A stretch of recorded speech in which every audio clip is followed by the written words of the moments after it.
Manlalason sa kasal ng anak ni Mensahero. Kaanole Horror Story. Dad? Dad? Ba't ngayon ka lang? Alam mo bang 3 araw at 1 oras at 5 minuto, 2 segundo ka nang nawawala? Saan ka galing? Dad, Teka, JR, sino yan? Mano po? Kawaan ka ng Diyos. Sino siya, anak? Dad, siya ang mapapangasawa ko, Dad. Ha? Por Diyos por Santo, patay na! Patay! Gulat na gulat ang mensahero nang biglang mag-uwi ng babae ang kanyang anak na ayon pa sa kanyang junior, yun daw ang mapapangasawa nito. Anak, halika, mag-usap muna tayo. Dad, ano ba? Ayaw niyo ba sa kanya? Mag-usap muna tayo! Doon tayo sa likod! Saan mo napulot babae na yan? Tignan mo nga yung mukha ko at yung mukha mo. Wala tayong pagkakaiba. Parehas tayo gwapo, anak. Kaya lang, hindi ko matim. Ha? Ba't pumili ka ng ganyan? Maliit. Mataba. Anak, hindi ganyan ang tipo ng mga lahi natin. Dad, mahal ko siya. At walang sino mang makapipigil sa pagmamahalan namin. Mahal-mahal. Ang sabihin mo, napikot ka lang yan. Dad, gusto ko siyang pakasalan. Kaya sa ayaw at sa gusto nyo, sasama kayo sa akin sa lugar nila. Ano? Kasal agad? Anak na nga. Oy, hindi porkit ikaw ang junior ko, masusunod lahat ng gusto mo. Tandaan mo! Ako pa rin ang senyor. Ako masusunod, hindi ikaw. Dad, paano yun? Buntis na siya, Dad. Ano? Ang tapang naman ng kamandag mo. Nabuntis mo agad yung mataba na yun? Anak naman, di ka ba nag-iisip? Hindi ka pa tapos ng kolehiyo. Nagkakanda ba ako sa pagtatrabaho? Naghahatid ako ng sulat kung saan-saan. Nandyan yung inaaswang ako sa pinagdadalang ko ng sulat. Nandyan yung kinukursunada ako. Nandyan yung kukulamin ako. Hindi mo ba nakikita yon? Dad, paano ko makikita? Hindi naman ako kasama. Pilosopo ka, JR. Ibig ko sabihin, hindi mo ba ramdam ang paghihirap ng iyong ama? Hindi ka man lang nakapagtapos. Tapos, magpapakasal ka na? Ngayon, pag kinasal ka, sino mamomroblema sabihin mo? Ako, di ba? Tsaka isa pa, wag kang okay. Wag mo akong tinatawag na dad. Pasosyal ka pa, pare-parehas naman tayong walang pera. Dad, sige, sigawan mo ako. Sige, magalit ka sa akin. Sabihin mo lahat ng gusto mo. Pero aalis kami rito. Uuwi kami sa lugar ng mapapangasawa ko. Bahala na kayo kung susundan niyo ako ron. Bahala na kayo kung hindi niyo ako mahal. Basta gagawa ako ng paraan para ikasal kaming dalawa. Mahal na mahal ko si Jacqueline. Teka, sandali lang, anak. Ay, nandyan na yun eh. Kailan makasal? Sabi ng mga magulang niya, kailangan makasal kami bago matapos ang buwan na ito. Dahil yun daw ang tradisyon nila at paniniwala nila, Dad. Teka. Napapakamot ako ng ulo sa'yo, anak. Kasal agad? Diyos ko naman, hindi ba pwedeng mag-ipon muna tayo? Hindi na, Dad. Kahit naman hindi tayo gumastos eh. Basta sagot daw nila. Ang importante, nandong kayo. Mga kamag-anak natin, Kahit sino isama nyo. Pero teka. Taga saan ba yan? Hindi ko alam eh. Basta ang alam ko, nasa parte ng Samar daw. Samar. Bakit, Dad? Meron ba nakakatawa dun, Dad? Samar ha? Napikot ka nga siguro ng matabang babae na yan. Dad, kahit anong sabihin mo. Mahal na mahal ko si Jacqueline. At hindi ko siya iiwan. Kahit nalaitin mo siya ng maraming beses, Dad. Ana. Sige na. Samar pala. Maraming aswang doon. Maraming manglalason doon. At maraming mga magagaling ang utak doon. Sige na. Alis mo na ako. Dad! Saan ka pupunta, Dad? Pag-usapan natin ang kasal, Dad. Hindi pa naman bukas ang kasal ah. Ang sabi ngayong buwan. Pupunta muna ako kay Bossing. Meron akong dadalhin sulat sa kanya. Diyan ka lang. Pakilala mo sa mama mo yung mapapangasawa mong maliit na mataba. Sige, Dad. Mahala. Aalis na po kayo? Ganito kasi buhay namin eh. Kita mo naman, ako isang simple tao lang. Pero kahit na ako'y simple lang, mahal ko naman ang pamilya ko. Hindi ko pinabababayaan yan pagdating sa pagkain. Ingat po, Dad. Ingat, may taba-taba mo. May sinasabi po kayo, Dad? Wala, ikaw naman, sige dyan ka na. Pasok ka na sa loob. Jar, asikasuhin mo tong bisita mo. Yes, Dad. Pagdating ng mensahero sa bahay ni Kanole, hindi katulad ng dati na masayahin at palasigaw. Bossing! Bossing! Bossing! Aba? Mukhang mahina yata energy mo ngayon ah. Bossing! Bossing! Hoy! Ano bang nangyayari sa'yo? Para kang bata. Bossing! Tulungan mo ako, Bossing. Tulungan mo ako, Bossing! Bakit? Ano bang nangyari sa'yo? Boss, yung anak ko, di ba nakita mo yung anak ko? Yung junior ko, yung mahal na mahal kong anak. Yung kamukha ko, yung kasing gwapo ko, Bossing. Ano nangyari? Bossing, napikot eh. Ha? Napikot? Bossing, ngayon ang masama. Yung mapapangasawa, maliit na mataba, na maitim. Tapos? Ayun, gusto raw ikasal sila sa buwan na ito. Taga saan ba? Samar daw eh. Sabi ko maraming aswang doon. Maraming mga manlalason doon. Yung bang mga nanggagayuma, mga ganun ba? Hindi doon yun. Sa parte ng Sikihor ang maraming aswang. Tsaka dyan sa parte ng Iloilo. Pero dyan sa Samar meron din. Kaya lang mga lihim. Ganun ba? Pero Bossing, wala namang problema sa akin kung ikakasal yung anak ko. Kaya lang, bakit dun pa? Alam mo ganito yan. Hindi tayo pwedeng mamili ng mamahalin ng mga mahal natin sa buhay. Tandaan mo, dumaan ka rin sa ganyan. Kahit na ano pa ang itsura ng mapapangasawa ng anak mo, tanggapin mo. Lalo na't kung nagmamahalan sila, di ba? Paano naman, Bossing? Kung napikot lang yung anak ko. Boss, kilala ko tipo ng mga anak ko. Magaganda mga ex niyan. Mana sa akin yun eh. Kaya di ako naniniwalang mahal yan ng anak ko. Kaya Bossing, maaari kayang pakigamot naman yung anak ko. Pwede.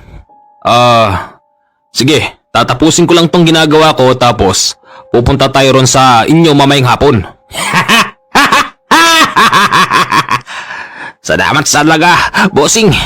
Di ko na talaga alam gagawin ko eh. Kung wala ka eh. Huwag ka munang magpasalamat. Pag natapos na lang. Sige, Bossing, sulat. Tamang-tama. Ang sulat sa akin ng aking kaibigan, hindi naman masyadong malayo ron sa pupuntahan nating kasalan. Anong kasalan, Bossing? Walang magaganap na kasalan, Bossing! Oo nga pala. O sige, tara. Pagsapit ng hapon, pumunta si Canoles sa bahay ng mensahero pero wala doon ang kanyang anak tapos mamanugangin. Mama! Nasaan si JR? Umalis kaninang tanghali pa. Saan nagpunta? Saan pa? Di dun sa lugar ng babae. Nako! Bakit? May problema ba? Meron! Ang problema, ayokong makasal yung anak natin doon. Mama, alam ko tipo ng anak natin. Ang gusto niyan, yung sexy, yung Yakult kung tawagin. Hindi yung ganong parang bimig. Grabe ka naman. Irespeto mo na lang ang gusto ng anak mo. Saka pa, akala ko pa naman magiging kakampi kita. Di pala, botong-boto ka rin sa matabang maliit na yon. Maraming ang makakain doon pero nakakalunod yun. Dapat tayong dalawa nagtutulungan, Mama. Dapat, pinigilan mo yung anak natin. Wala tayong magagawa ron, okay? Kakahiya tuloy kay Bossing. Kasama ko pa naman, tapos wala pala yung titignan. Ganito na lang no. Siguro, mas mainam pang antayin natin ang pagbabalik nila. Hindi man sa ngayon, baka sa mga susunod na araw. Natitiyak ko na babalik sila kasi hindi nyo alam kung saan ang eksaktong lugar sa Samar ng napangasawa ng anak mo. Hindi, Bossing. Hindi na pangasawa at hindi niya magiging asawa yung matabang maliit na yon. Ikaw talaga, kahit na malungkot ang buhay mo, pilit mong pinasasaya. Siyempre, Bossing pinanganak ako na masaya. Sabi ng nanay ko, paglabas ko raw, nakangiti na raw ako. Pero hindi. Sumasagi pa rin sa isip ko yung ginawa ng babaeng mataba na yun sa anak ko. Bossing, pag napunta tayo ron sa umuugang lupa na yon, kahit na ikakasal na lang, gamutin mo pa rin ang anak ko, Bossing, ano? Tapos syempre, kapag natauhan ng anak ko, aalis tayo sa lugar na yon. Aalis tayo doon, tatakas tayo. Ayokong malahian yung lahi namin ng ganong kapapangit na mga tao. Tama na, masyado ka naman. Bossing kasi hindi ko matanggap Nagkakanda ko ba ako sa pagtatrabaho tapos ganun lang mapapangasawa niya? Hindi ako papayag. Hindi talaga ako papayag, Bossing. Oo na, sige na. Isang linggo ang lumipas at muling bumalik si JR. Nakapagtataka dahil 3 na sila. Ang kasama pala nilang umuwi, yung kapatid na lalaki ni Jacqueline. Dad! Saka galing? 3 araw ka na namang nawala. Anong 3? Isang linggo, Dad. Nga! Teka, sino yung maitim na kulot na yon?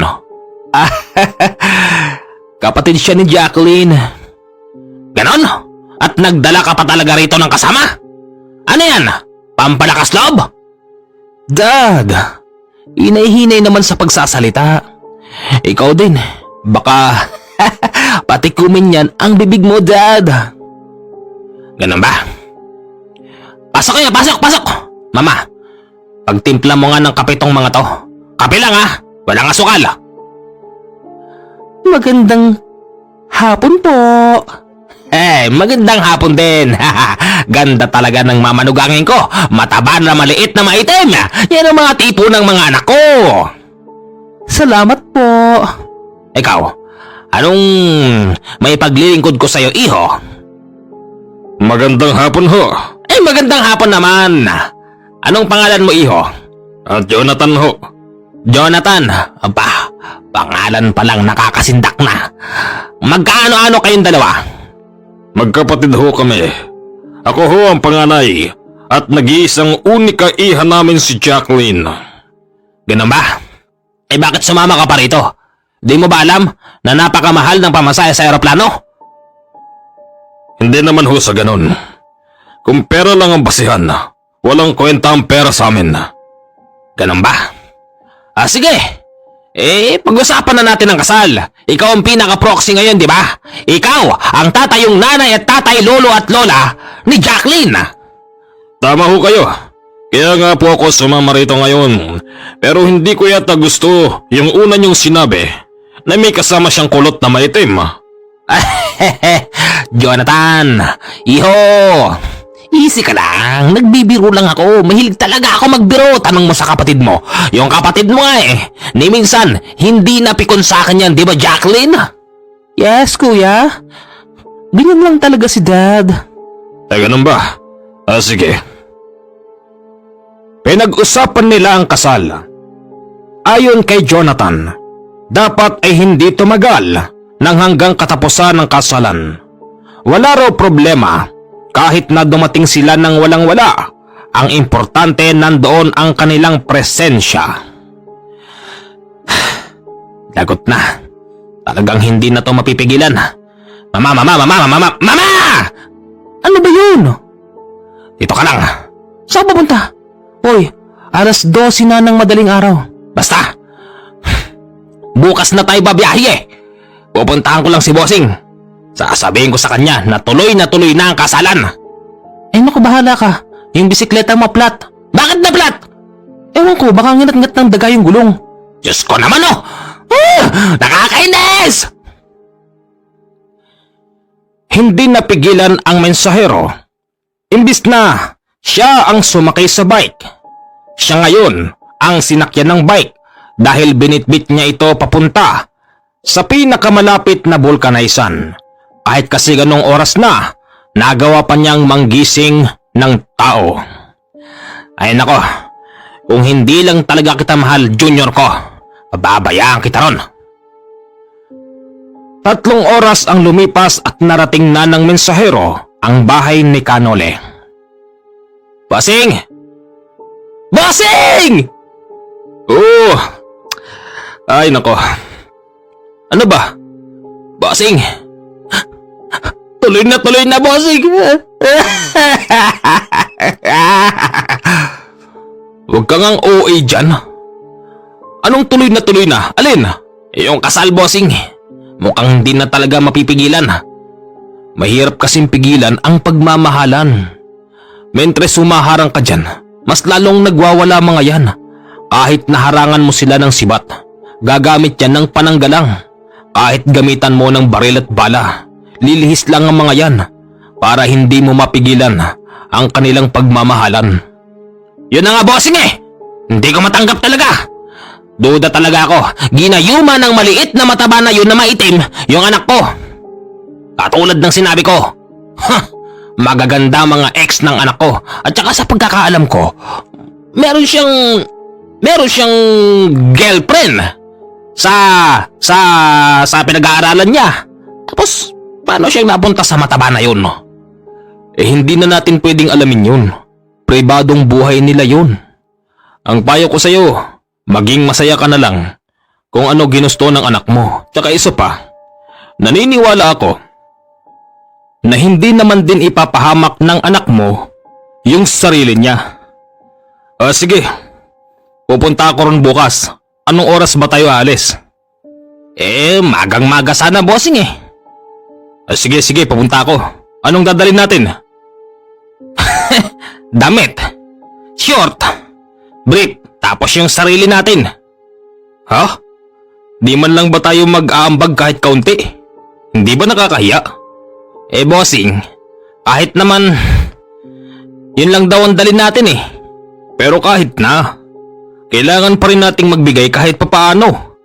Tama-tama, kapapaani ko lang ng gulay kahapon. Meron akong konting pera dito.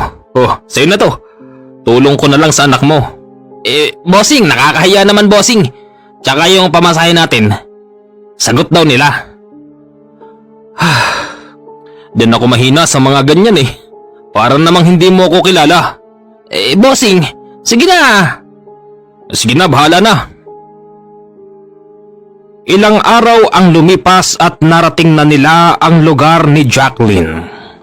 Kapansin-pansin, mukhang hindi yata kasalan ang kanilang pupuntahan. Wala man lang kasing nakagayak kahit na maliit na bulwagan. At ang tao'y iilan-ilan lang. Halos sila-sila lang sa bahay, maging ang kanilang kapitbahay ni hindi man lang pumunta para tumulong sa pagkakarne. Sa bagay, nung mga oras na yun, wala pa namang kakarnehing baboy. Eto na ba yun? Dad! Buti na lang talaga, Dad, at dumating kayo ni Ma'am. Ay. Masyado kang ooy ah. Dad ka ng dad baka akala ng mga tao rito mayaman tayo. Dad, nasabi ko na sa kanila yun. Si Mamang Nolesto? Tama po. Ako nga ito. Oh, kamusta ka na? Eto po, masayang masaya. Dahil nahanap ko na yung pakakasalan kong babae. Congratulations sa'yo. Salamat po, Mamang Nolesto. Habang sila'y nag-uusap sa labas ng bahay, yung tatay ni Jacqueline na medyo may edad na lumabas at sinalubong sila. Kamusta ho kayo? Mabuti naman at nakarating kayo sa lugar namin ng maluwalhati. Opo. Kayo po, kamusta na kayo? Eto, ayos lang. Siya nga pala, ako si Rustico. Ako ang tatay ni Jacqueline. Mabuti naman. At meron man lang umattend sa magiging kasal ng anak namin. Siya nga pala, Rustica nga pala. Ha? Rustico at Rustica? Nakakatuwa naman po pangalan nyo. Pinag-adyan ng panahon yan na kami ang maging mag-asawa. Meron ngang kasabihan na kapag ang tao ay magkamuka, malamang na sila ang magkakatuluyan. Pero kung titignan mo mukha ko at mukha ng asawa kong si Rustica, aba, malayong malayo ang diferensya.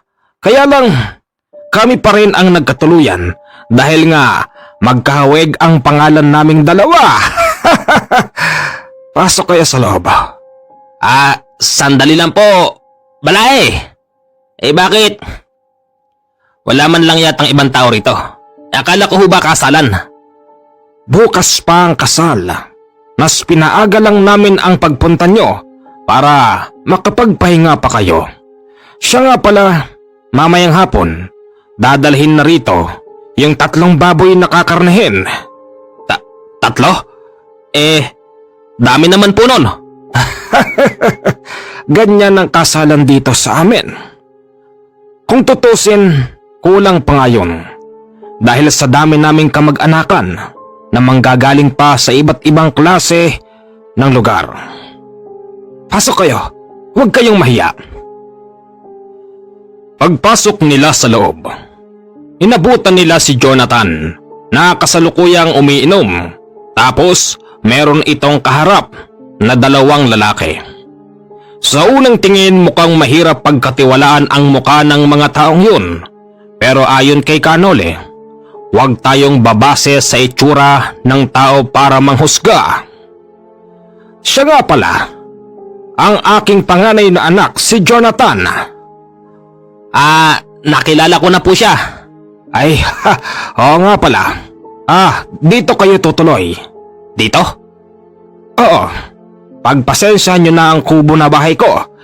Maliit lang pero kahit paano'y malinis naman at mabango. Oo Balay. Pagpasensyahan nyo na rin kami kasi iilan lang kami. Kaya nga, sige na, nang kayo'y makapagpahinga na. Salamat po. Habang sila'y namamahinga, mabilis na nakatulog ang mga kasama ni Canole habang siya'y hindi makatulog. Maingay kasi yung mga nag-iinuman na mga binata sa loob ng bahay. Pare, alam mo, nang mapunta ako sa kanila, sa nakita ko naman, mababait naman yung mga tao roon. Kaya lang mukhang mga inosente at mukhang mga takot ang tao roon. Talaga paring Jonathan? Baka naman kasi yung mga tao doon ngayon lang nakakita ng gwapo. Oo nga napansin ko rin yon. Lumabas si Kanole nang marinig niya ang usapan ng mga ito. Pero hindi ibig sabihin nun ay makikipaggulo siya. Gusto lang samahan ni Kanole ang tatlong lalaki habang umiinom. Mama, tagay po kayo. Oo ba? Yan ang inaantay ko kanina pa. Baba naman nito. Punuin mo agad. Ha? Tuba po yan. Baka hindi nyo kayanin. Kayang-kaya ko yan, Jonathan. Huwag ka mag-alala. Datihan to. Kayo po. Akala ng tatlong lalaki ay nagyayabang lang si Kanole. Pero ang hindi nila alam, kahit na maghapon magdamag sa inuman si Kanole, hindi nila ito kayang lasingin. Nang tagayin niya yung isa, humirit pa ito ng isa na siya namang ikinagulat ng mga lalaki. Paring Jonathan, namumula na si mama Baka lasing na. Hindi. Mukha namang baliwala lang kay Mamang Nole yung ininom niya. Di ba mama? Wala yun. Kulang pa nga ito Tsaka, bakit to ba iniinom nyo? Wala ba kayong pambili ng medyo original? Wala ho kasi. Medyo nagtitipid kami. Dahil nga ikakasal yung kapatid ko. Medyo mabigat ho kasi yung gastusin. Ganun ba? O sige, ilibre ko na kayo. Tara. Aba, mga pare, magandang balita to Lumabas silang apat at pumunta sa tindahan. Pagkatapos nilang bumili ng medyo original na alak, si Jonathan ay nag-aya sa bahay ng kanyang tiyuhin na may edad na rin. Doon ba tayo inom, Jonathan? Kung gusto niyo lang naman po. Yung tiyuhin ko kasi na yun, matandang binata at hindi nakapag-asawa. Ganun ba? Iharap na natin. Total pare-parehas naman tayong binata rito. Di ba? Kung ganun, binata ho pala kayo. Oo, binata ako, bawal ako mag-asawa Tito! Tito! Ano yon? Tito! Kayo pala, Jonathan. Sino itong kasama mo? Bisita ho namin yan. Kamag-anak ng mapapangasawa ni Jacqueline. Ganun ba? Pasok kayo, pasok. Magandang hapon po. Magandang hapon din. Aba, bit-bit mo ang paborito ko. Ganyan ang maganda, Jonathan. Kapag dadalaw kayo sa aking tahanan, kailangan meron pampalubag ng loob. Kaya nga po Sinabi ko kay Mamang Nole na ganyang alak ang bilin para pag dito tayo uminom, hindi nyo kami tatanggihan. Magaling, magaling. Sandali at ipagkakatay ko kayo ng bibi. Wag na po. Okay na po ito. Hindi. Ang sino mang dumadalaw sa akin ay hindi pwedeng hindi ko ipagpapatay ng bibi o kaya na may manok. Kung ganun po maraming salamat po. Tumagal ng 1 oras ang pagluluto ng bibe. Ayon kasi sa matandang yon, medyo may kakunatan na yung bibe dahil barako at may katandaan na. Nawala tuloy ang tama nila sa alak nung mga oras na yon. Pasensya na kayo sa medyo mahabang pag-aantay. Alam niyo naman ako, matanda na wala ng ipin. Kaya kailangan na malambot ang kakainin ko. Ayos lang po yun, tatang. Siya nga pala. Kaano-ano mo yung ikakasal? Bale, yung tatay po nung ikakasal, kaibigan ko. Ngayon, wala naman po silang ma-invite na ibang tao, kaya ako nang sinama. Walang ma-invite? Bakit? Wala ba silang mga kamag-anakan? Meron po. Kaya lang dahil sa layo po ng lugar, ayaw nilang sumama. Kaya siyempre, ako bilang isang binata rin na katulad nyo, wala namang ginagawa sa buhay kung hindi magtanim ng mga gulay, sumama na po ako. Para siyempre, marating ko naman ang lugar na ito. Ang ganda pala rito. Hindi ipinahahalata ni Kanole sa kanila na marami na siyang narating na lugar. Sa totoo lang ang lugar na yun, dinadaan-daanan lang yon ni Kanole pero hindi siya nagpapahalata. Kumbaga sa madaling salita, nagpapaka-inosente siya sa harapan ng mga taga doon. Pagkatapos nilang mag-inuman sa tiyuhin, umuwi na sila sa bahay. Pag-uwi nila, naroon na ang 3 baboy. Tapos marami ng mga tao na hindi nila masyadong kilala. Aminado si Jonathan na yung mga nagkakarne ay ngayon pa lang niya nakita, pero kilala ito ng kanyang mga magulang. Tay, sino yung nakahubad? Yung may tattoo dun sa tiyan? Si Kritiko yan. Kritiko? Bakit Kritiko pangalan? Paano ba naman? Kritiko siya ng lahat ng mga tao, ng mga politiko. Basta, kumbaga sa madaling sabi, kontrabida. Bansag sa kanya Kritiko. Ganun pala. Okay John, ano pang tinatayo-tayo nyo? Tulungan nyo ako rito. Hindi ko ito kaya mag-isa. Tulungan niyo ako at gigilitan ko yung baboy. Ikaw? Ako? Ikaw nga! Pupunta-punta ka rito tapos hindi ka tutulong? Ano? Makikikain ka lang? Nariyan na. Huwag ka namang nagagalit. At paanong hindi? Inusukan ni Kritiko yung baboy ni hindi man lang ito nakasigaw.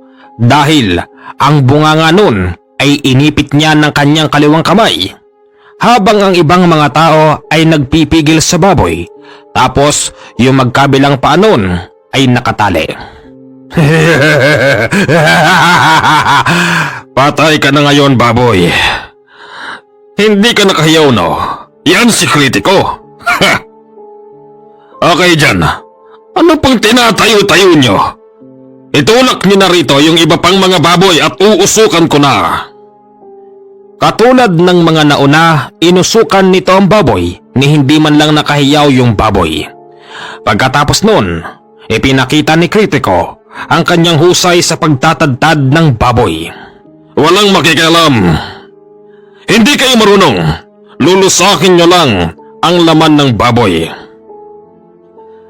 Jonathan. Bakit ba Kritiko tawag sa tao na yun?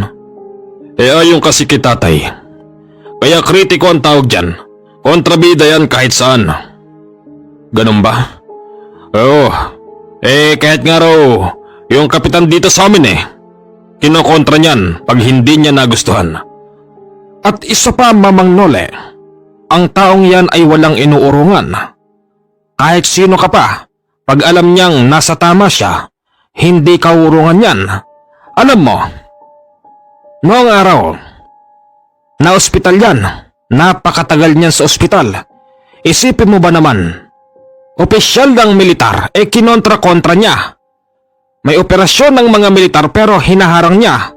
Ngayon, nabusit sa kanya ang militar at gusto niyang saktan ng mga militar, ayun, pinagbabaril tuloy siya. Kaya nga na ospital yan Pero kung ibang tao lang yan, kung mahina ang pangangatawan, tiyak na matagal nang patay ang taong yan. Isipin mo ba naman, 10 bala pumasok sa katawan niya. Aba, magpahanggang ngayon buhay na buhay pa. At magpahanggang ngayon, ni hindi man lang nadadala ang taong yan. Basta pag sinabi niya. Basta pag gusto niyang gawin, gagawin niya. Yan si Kritiko. Kaya nga binansagang Kritiko dito yung taon na yun Ayun pala. Okay, John. At anong tinitingin-tingin nyo, ha? Kunin nyo na yung mga malalaking kawali. Ano ba? Opo, sandali lang po. Ang init naman ng ulo ni Manong Kritiko. Habang nilalaga ang mga natilad na baboy, ang mensahero ay nagising na. Nagulat siya dahil ang dami ng tao. Tapos, yung baboy ay nakarne na. Basing-basing. Ang bilis naman nilang nagkarne. Ni hindi man lang yata humiyaw yung baboy. ni hindi man lang nagising. Dapat, bossing, ginising mo ko. Diyan ako magaling. Alam mo ba? Doon sa amin. Pag merong kasalan doon, ako ang tinatawag. Tagakatay ng baboy. Baka mamaya mali yung proseso ng pagkakatay ng baboy nang gumawa niyan. Kayo din, aanggo yan. Anong aanggo? Ano yung kambing? Bossing, meron kasing ibang paraan dyan. Siya nga pala. Huwag mong kukontrahin yung lalaking mataba na yun ha. Kritiko pangalan yan. Ano ngayon? Tumahimik ka nga. Huwag na huwag mo siyang kukontrahin kasi iba ugali niyan. Wala yan. Bakit? Siya ba nagkarne ng baboy? Teka, may tatanong ako kung talagang magaling tong taong to. Huwag na. Bakit? Kanina mo pa ako pinariringgan na. Oo. Ako ang nagkarne ng baboy. Bakit? Itatanong ko lang sana sa'yo, bossing, kung hindi ka ba nahirapan kasi alam mo ko, taga-karne rin ako ng baboy eh. Pero syempre magkaiba tayo ng klase ng pagkakarne. Baka kasi umanggo. Anong sabi mo? Tinuturuan mo ba ako? Di naman, huwag kang nagagalit. Tsaka isa pa, gusto lang kitang batiin kasi napakagaling mong magkarne ng baboy. Ni hindi man lang umiyak yung baboy, ni hindi man lang ako nagising. Akala ko kung ano na eh. Tulungan mo kaming magluto, pwede ba? Walang problema ron. Diyan ako magaling. Tumulong nga ang mensahero sa pagluluto ng baboy. Habang tinatadtad yung ibang mga baboy, nariyan yung merong pwesto na umiinom ng hinebra. Nariyan yung seryoso sa pagluluto. Pinakaseryoso sa kanila, si Kritiko. Bossing, napakatahimik naman ng taong yun. Kala mo, walang ka-close dito. Wala tayong magagawa. Yun siya eh. Pero teka, bitin ako sa alak. Oo nga, bakit dami alak ka, bossing? Nainom ako eh. Tara dun, makihalo tayo. Habang nakikipag-inuman si Kanole at ang mensahero, napansin nito, si Kritiko na tahimik sa pagtatadtad ng baboy ay parabang merong ibinubulong. Tignan mo yun. Alin, bossing? Yung si Kritiko. Baka naman kasi napapagod na. Bulong ng bulong. Hindi. Iba yung buka ng bibig niya. Yung ganong klase ng bulong, orasyon yun. Teka. Teka, bossing, saan ka papunta? Lalapitan ko lang yung balai mo. Excuse me po. Ano yan? Bakit? Si Kritiko eh. Bakit? Anong meron? Inuorasyonan yata yung pagkain. Hindi.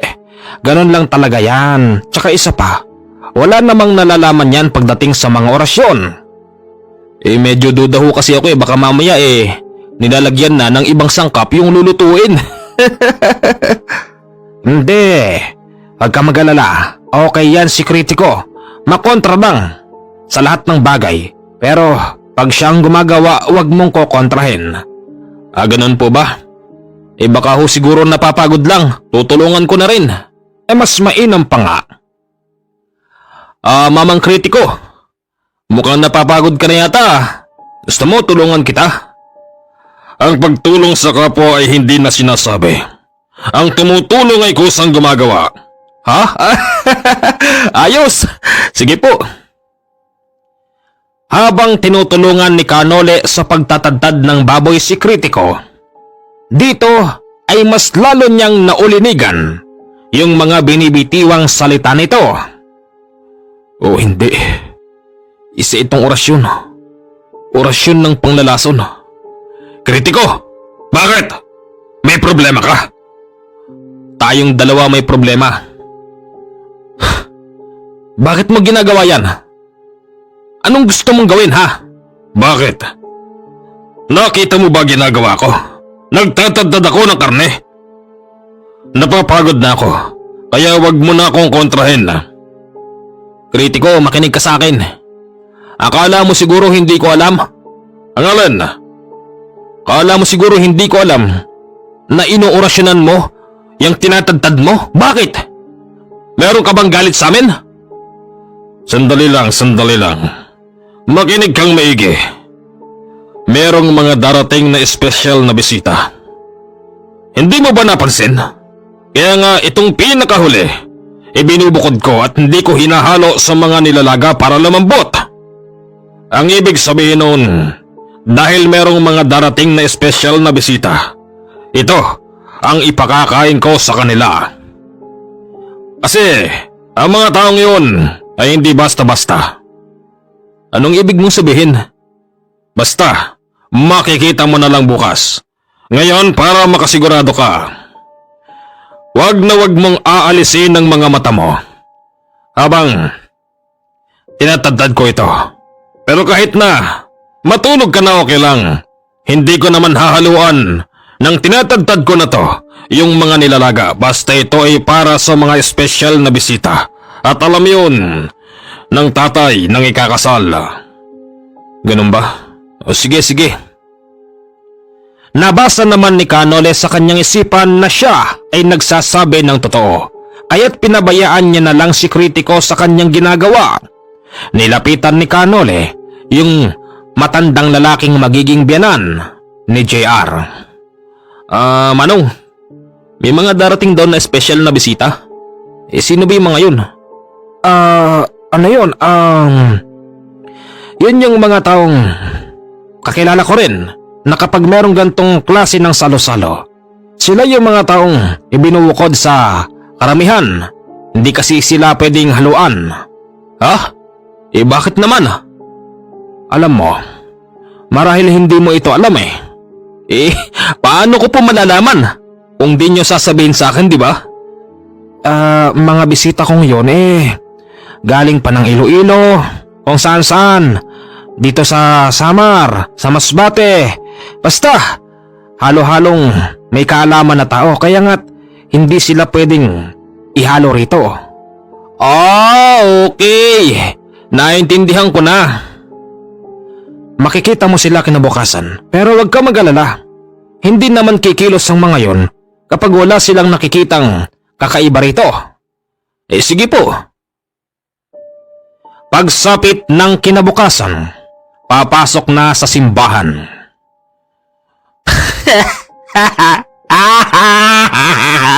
Bossing, yung anak ko ay kakasal na, bossing.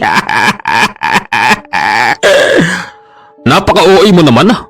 Dapat nga maging masaya ka eh. Bossing!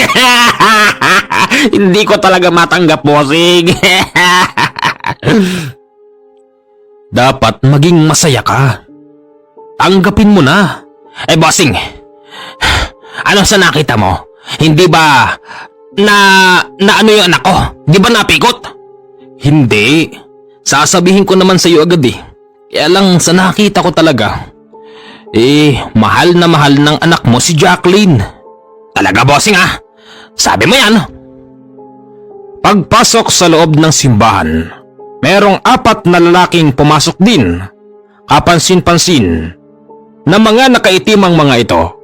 Para bang hindi kasala ng pupuntahan, kung hindi para bang isang burol. Bossing, tignan mo yung mga yun, oh. Mga nakaitim. Maitim na nga sila, maitim din ang suot nila. Tapos mga naka-shades din ng itim. Aba, ang weirdo ng mga tao na yan ah. Bala eh. Yan ang sinasabi ko kay Mamang Nolesto ng mga espesyal kong bisita. Sila ho ba yun? Oo, sila yun. Isang banyerang karne yung ihahanda para sa kanila lang? Oo. Hindi naman nila mauubos yun. Iuuwi nila yung iba. Siya nga pala, katulad ng sinabi ko, wag na wag nyo silang hahaluan. Bossing, tignan mo naman kasi. Nakatingin sa'yo. Oh? Oo nga no, bakit kaya? Baka naman kasi, kung mga dayuhan kayong dalawa, nangingilala. Sabagay. Sa pagtingin kay Canole ng mga lalaking yun, madali niyang nabasa ang isipan ng mga ito. Karamihan sa kanila ay mga manlalason. Tapos ang isa roon ay gabunan. Bakit, bossing? Napabuntong hininga ka? Lalim na na. Medyo nag-aalala ko kasi. Saan, bossing? Yung mga lalaking yun, manglalason. Tapos yung isa ron gabunan. Ha? Gabunan? Shh, huwag ka maingay. Hindi bale, iraraos natin ang kasal na ito nang walang nangyayari. Paano, bossing, pag nilapit ng kanila, anong gagawin natin? Bahala na. Ako nang bahalang makipag-usap sa kanila. Bossing, sana naman hindi masira tong kasal ng anak ko, lalo na't sinabi mo na talagang ginusto to ng anak ko. Pero kung sinabi mo sa akin na talagang napikot yung anak ko, ako mismo, bossing. Pupuntahan ko yung mga wildong lalaki na yon para sabihin ko sa kanila na guluhin ang kasal na ito. Shh, tahimik. Nagbabasa na si Father. Pagkatapos sa simbahan, dire-diretso na sa bahay para magkainan. Ang apat na lalaki na yon ay biglang pumunta sa likod dahil naroroon ang kanilang mesa. Ayos nakabukod pa talaga. Bossing, mandalason ba yon? Baka naman lasunin tayong lahat nun. Nako, baka hindi kayanin ng mutya ng halamang habyar yung dami ng tao na yan. Kaya nga magpahanggang sa ngayon hindi pa ako kumakain Inaabatan ko ang mga ito. Baka mamaya may gawin silang hindi maganda. Iba na yung handa, di ba? Tama! Bossing, diyan ka lang. Halinhinan tayo. Ako muna ang kakain. Hindi na. Basta kumain ka lang dyan. Sige. Sabi mo yan, bossing. Habang kumakain ng karamihan, si Kanole ay nakaupo lang sa medyo mataas na bahagi tapos naninigarilyo. Tapos tumatagay na rin siya ng hinebra. Hindi ko gusto nararamdaman ko sa mga ito. Wag naman sana. Ayokong masira ang kasalan na ito. Pagkatapos ng kainan, syempre nariyan na ang sabit-sabit. Dahil sa meron namang pera si Kanole, isinabit niya roon yung kalahati. Tapos yung kalahati ay gagamitin niyang pamasahe pa uwi. Syempre nahihiya na siya. Na kung aasa pa ba siya sa mag-asawang ikinasal. Ayos! Ang daming sabit! Ang daming regalo Hindi na malayan ni Kanole na meron palang dalawang lalaki ang lumapit sa kanila. Ang dalawa na yun ay nanggaling sa nakabukod na mesa. Brad, samahan mo kaming tumagay. Ha? Naku! Pasensya na kayo, hindi pa kasi ako nauusawan Magpapababa muna ako ng tama bago ko kayo saluhan at saka isa pa, merong utos sa amin na hindi namin kayo pwedeng samahan sa pag-inom nyo. Sana naman nagkakaintindihan tayo. Ganun ba? Oo. Siya nga pala, ako si Dato. At ako naman si Jiggy. Nolesto nga pala. Matapang ang dalawang lalaking yun dahil nakipagkamay pa sila kay Kanole. Alam naman nila sa kanilang sarili na ang kamayan nila si Kanole ay para ba silang nakuryente. Pero nagpipigil lang sila sa kanilang reaksyon. Isang manlalason at isang gabunan. Gabunan ka pala, Dato. At ikaw naman, Jiggy. Isa kang magaling na manlalason. Titignan ko kung anong gagawin nyo.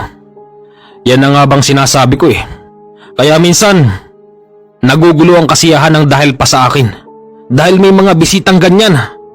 Hindi bale, babawi ako.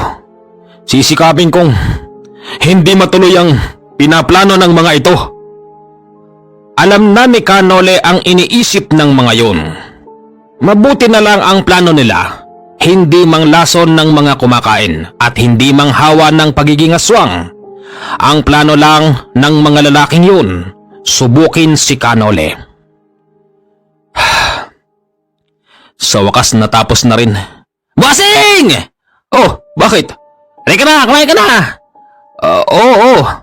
Bossing, sabi ni Balae, may konting harapan Tara! Hindi ako pwede.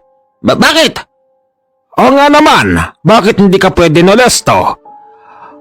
Pasensya na po, meron po kasi akong pupuntahan Saan? Nako, huwag kang masyadong naggagagala rito. Hindi mo kabisado ang mga tao rito.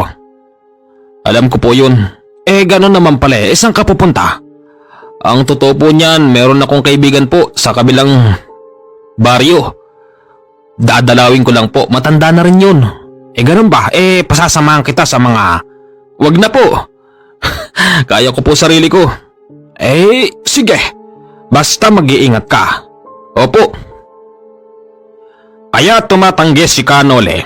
Dahil nga, hindi man sila nag-usap ng mga lalaking weirdo pero nagkaintindihan na sila sa tingin. Pagsapit ng 6:00 ng hapon, si Kanole na ang nagkusang umalis sa lugar. Hindi nagtagal, yung 4 na lalaking weirdo ang sumunod sa kanya. Habang siya naglalakad sa gilid ng daan, ang 4 na lalaki ay nagtatawanan na animoy. Kampante ang mga ito na kayang-kaya nila si Kanole. Sa ganong klase kasi ng sitwasyon bilang isang albularyo, kahit na hindi kayo nag-aanuhan ng mga kalaban mo, magiging delikado ka pa rin sa tingin ng mga ito kung hindi mo siya kayang kontrahin. Wala bang mas maayos na lugar? Wala bang medyo liblib man lang? Para walang makakita kung paano ko ikahuntong mga to. Hindi man tayo nag-uusap, pero alam ko at alam nyo ang ibig sabihin ng mga ito. Pinaplano nyo kong ikahon? Wes, magkakabaligtad tayo.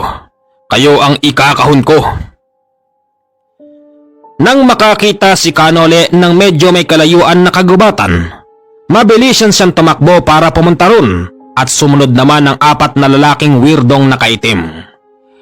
Pagpasok niya sa loob ng gubat, huminto siya agad para sabihin sa mga yun, yung mga katagang, "Huwag niyo akong mamalitin. Tsaka isa pa, hindi ako nagpunta rito para makipagpatayan. Kaya lang, dahil sa ganito ang estado ng aking buhay, madalas talagang mapapaaway. Kahit na hindi tayo nag-uusap, kahit na wala tayong pinag-usapan na tayo mag-aaway. Pero dahil sa gusto nyo kong subukan, pagbibigyan ko kayo. Ikaw ang manglalason dyan, di ba? Ikaw! At ikaw nakabukod, dato! Isa kang gabunan." "Paano mo nalaman?" "Paano ko nalaman? Siguro naman, alam mo rin na ako'y isang albularyo." "Tama. Bakit kasi dumayo ka pa rito? Alam mo bang, matagal na kaming nasasabik sa dugo ng isang albularyo." "Kami? Huwag mo sabihin pati sila." Oo, pati kami.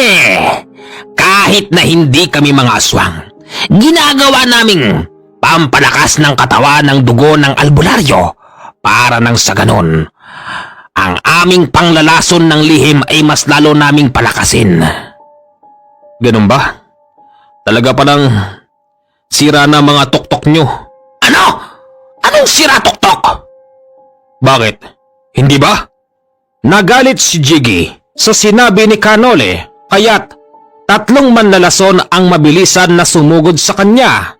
Kapansin-pansin, may mga hawak itong mga kalawangin na itak. Alam ni Kanole sa kanyang sarili na sa oras na tumama sa kanya ang mga kalawanging itak na yun, dito nakalagay ang matinding lason na maaring ikamatay ng mga simpleng tao. At hindi lang sa pamamagitan nun kaya nilang manglason. Wag na wag kang lalapit ng sobrang dikit dahil kapag naduran ka ng mga ito ay kayang-kaya ka rin nilang lasunin. Magaling kang albularyo ka. Para bagang alam na alam mo kung saan nakapwesto ang mga panglason namin. Ay nako Jiggy, sa dami ko ba namang nakalaban malamang alam ko na ang mga style nyo. Kahit nga hipan mo lang ako eh. Pag napunta sa akin yung hangin, tatamaan ako pero kung ganyang klase lang ng panglalason sa pamamagitan ng bagakay at ng lason ng kobra, hindi uubra sa akin yan. Kahit na itaga mo pa sa leeg ko yan, oo masusugatan mo ko, pero hindi ako mamamatay sa panglalason. Sa totoo lang, awa lang ang namamagitan sa akin kaya hindi ko kayo ginagantihan.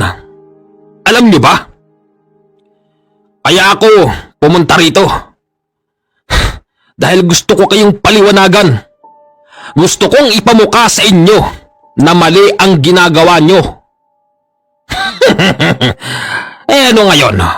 Matagal nang mali ginagawa namin. Pero wala kang magagawa dahil kasiyahan namin to. Di ba, Dato? Tama. Ang kasiyahan ay kasiyahan. Kasiyahan namin ang pumatay. Anong magagawa mo ngayon, Nolesto? Pero paano ba yan? Hindi ako nasisiyahan pag nakikipaglabang kayo sa akin. Ganon. Maangas ka pala. Wala naman palang kwenta mga to eh. Ano? Anong sabi mo? Galit na galit ang gabunan na si Dato, kaya siya na ang sumugod kay Kanole. Habang iti sumusugod, kapansin-pansin yung pagbabago ng itsura niya. Tinutubuan kasi ito ng balahibo sa buong katawan, tapos ang kanyang mga pangil ay mga naghahabaan. Umanda ka sa akin ngayon. Sinabi mo kaming walang silbi. Ipapakita namin sa iyo ngayon ang pagiging walang silbi namin. Kahit na ganon na ang itsura ni Dato, ni hindi man lang magawang masindak ni Kanole, tapos ang tatlong manlalason sumugod na nagmula sa likuran. Pinagtataga ng mga yun si Kanole tapos pinagtutusok ng mga bakal na nakalagay sa kanilang mga daliri.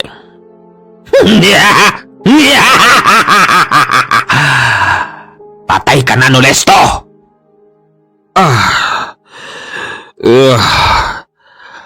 Inrider niyo ako. Maaring tinamaan niyo likod ko. Pero hindi ibig sabihin nun ay kayang-kaya niyo ako. Nagulat ang tatlong manlalason dahil naghilom ang mga sugat ni Kanole na gawa nila. Hindi maaari! Imposible! Paano? Ngayong alam niyo na, magsigsi atras na kayo. Dahil sa oras na mahawakan ko kayo, pipira-pirasuin ko mga katawan nyo. Marami nang nalusak na katawan sa pamamagitan ng aking mga kamay. Hindi! Layo na! Dato! Lumayo ka na, Dato! Hindi! At bakit ako lalayo? Hindi siya nakakatakot. Hindi pa man nakatatapos magsalita si Dato, agad siyang dinakma ni Kanole sa paa tapos hinampas sa tatlong manlalason. Hindi ka tao. Halimaw ka! Tao lang din ako, Dato. Ang kaibahan ko sa inyo, ako yung taong kinalugdan ng ama at binigyan ng espesyal na pangangatawan. Kaya humanda kayo. Sinimulan niyo ako. Tatapusin ko. Akmang tatakbo pa yung tatlo nang madakma ni Kanole ang manlalason na isa. Walang ano-ano'y hinampas niya ng 2 beses ito sa lupa.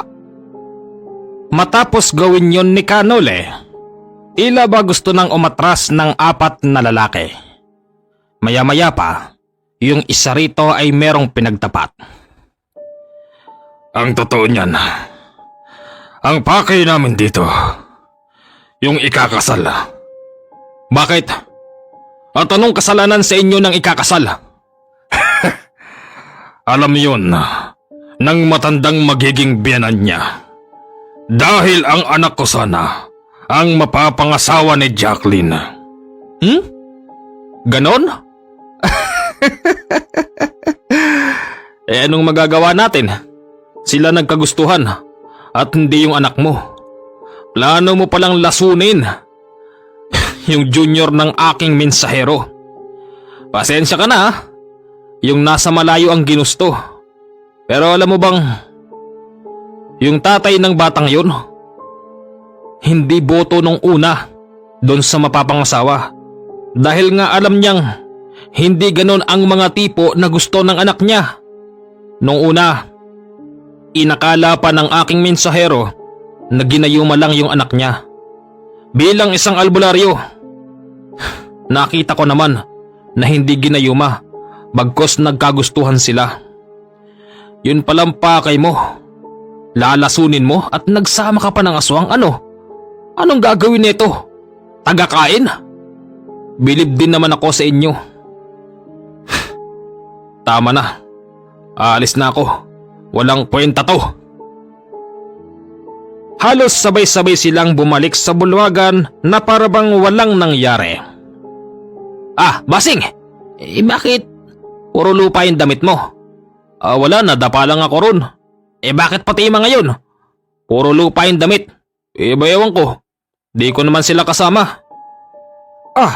Saan kayo nang galing, Nole? Tsaka bakit sabay-sabay kayong pumasok ng mga taong yon? Manong, pwede ho ba kayong makausap ng sarilinan?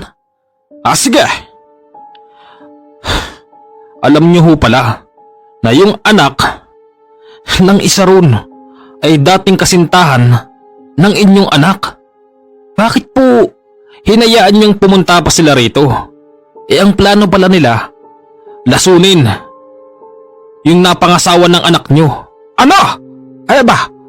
Hindi ko alam yan. Wala sa usapan namin na lalasunin nila ang magiging manugang ko. Pero alam kong dating kasintahan ng anak ko yung anak niya. Akala ko naman kaya sila nagpunta rito para tumulong man lang sa gawain, tapos bati-bati na. May plano palang gano'n ng mga taong yan. Teka, paano mo nalaman?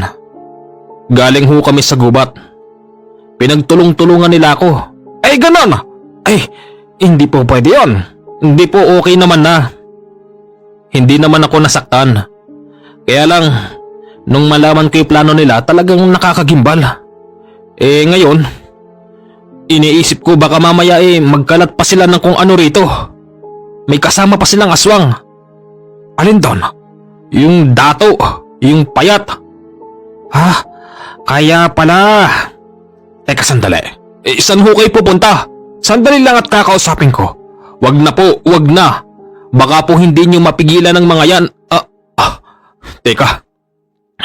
Nakahalo na sila sa karamihan. Nakahalo na sa marami ang 4 na lalaki. Mabuti na lang dahil si Kritiko ay naroroon. Kayo, hindi ba't nakabukod kayo ng lamesa? Hindi ba't mga espesyal na bisita kayo? Bakit humahalo kayo rito? Hindi ba kayo nahihiya? Kung kami lang, hindi kami dapat na mahiya sa inyo. Kasi mga taga rito kami. Kayo, mga dayuhan, mga takot sa tao, ayaw magpakilala. Bumalik kayo sa mesa nyo. Huwag nyo kaming haluan dito. Teka, sandali. Sino ka ba? Baka nakakalimutan mo. Kasalan to. Pwede kaming makihalo kahit saang mesa. Pwede naman sana. Kaya lang, nung una pa lang dapat. Hindi kung kailang nagkakasarapan na rito, tsaka kayo papasok sa eksena. Tinatanong mo kung sino ako. Ako si Kritiko. Kritiko ako ng lahat ng mga tao dito. Kaya kayong 4, hindi ko gusto mga tabas ng pagmumukha ninyo. Bumukod na kayo rito kung ayaw niyong hatawin ko kayo ng dala kong bolo. Teka lang, wala namang ganyanan pare. Huwag mo kong tatawagin pare. Hindi kita kumpare. At ikaw, payat na lalaki na mukhang hindi kumakain. Isama mo na tong mga kasama mo at doon na kayong lahat.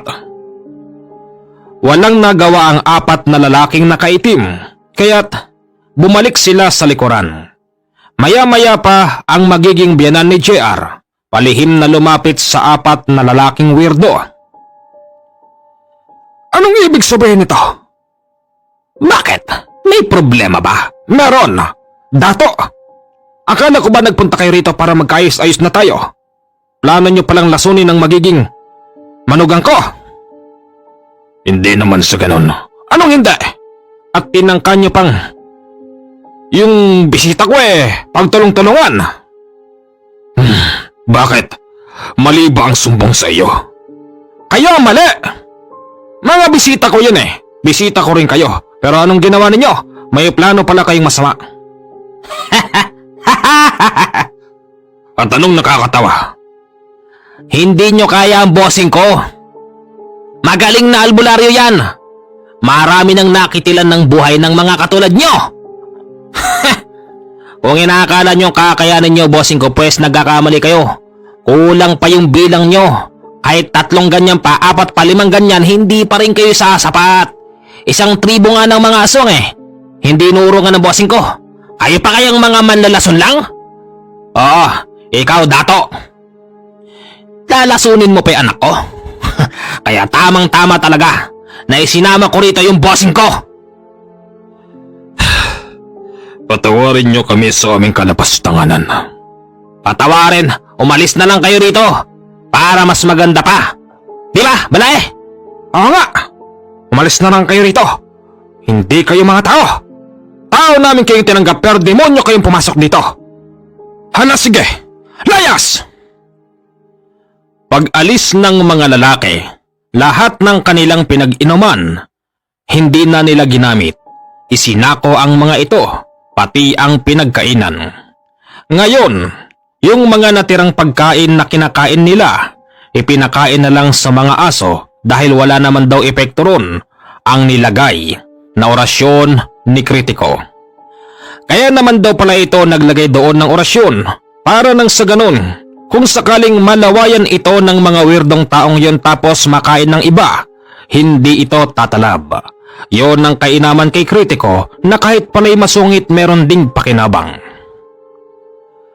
Alam nyo, dahil sa sinabi sa akin na merong darating na bisita, gumawa din ako ng paraan para nang sa ganun, hindi tumalab yung mga pangahawa nila sa mga simpleng tao rito. Ba nakakahiya?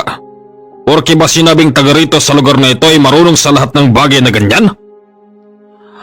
Kritiko, sa totoo lang napabilib mo ako Matagal ko nang ginagawa yan. O tamang kontra ako sa lahat ng bagay. Pero pag alam kong mali, yun ang sasagad sa ring ko ng aking orasyon. Kritiko, ayos ka. Magaling kang tao. Bilib ako sa'yo. Dad! Anak! Dad, papasok na kami sa kwarto. Bahala na kayo rito. Sige anak, kami nang bahala rito. Kinabukasan nagpapaalam na ang mensahero. Tapos ang anak nito at si Jacqueline. Ayaw kasi ni Jacqueline na tumira sa kanilang lugar. Pinagbasihan kasi nito yung klase ng lugar ng mensahero tapos ng lugar nila. At mas nagustuhan ni Jacqueline sa lugar ng mensahero dahil mas malawak pa ang lupain nito na pwede nilang pagtayuan ng bahay. Gagamitin ng bagong kasal yung naipon nilang pera para sa pagsisimula ng panibagong buhay. Bossing! Bossing! Maraming salamat Sa totoo lang, kahit di natin aminin, naisalba mo ang buhay ng anak ko. Bossing, paano ba kita pasasalamatan talaga? Wala akong maisip Ano ka ba naman? Nakapagpasalamat ka na? Mamang Nolesto, maraming salamat po sa tulong nyo. Sa totoo lang, gulat na gulat po ako sa mga siniwalat sa akin ni Dad. Mamang Nolesto, salamat po kasi kung di po dahil sa inyo baka nalaso na tong asawa ko. Opo, ako mismo nga amin. Yung anak ni Mamang Dato ay dati kong kasintahan. Pero matagal na po yun. Kaya nga po ako umalis sa amin para maiwasan ko yung taong yun. Tama na. Masyadong lumalaki yung ulo ko. Halos walang hanggang pasasalamat ang ginagawa nyo. Okay lang yun. Kayo lang, yung isa, sa mga natulungan ko. Sige na, mag-enjoy kayo. Bagong kasal kayo eh. Sana humaba pang pagsasama nyo. At kung meron man kayong problema, pag-usapan nyo ng malumanay. Huwag paiiralin ang init ng ulo. Kasi pag nangyari yun, baka maghiwalay kayo ng maaga. Pero dapat isaalang-alang nyo yung kasal nyong dalawa. Kasi ang kasal ay pinagtitibay ang pagsasama ng mag-asawa. Yes, Mamang Nolesto. maraming salamat po talaga.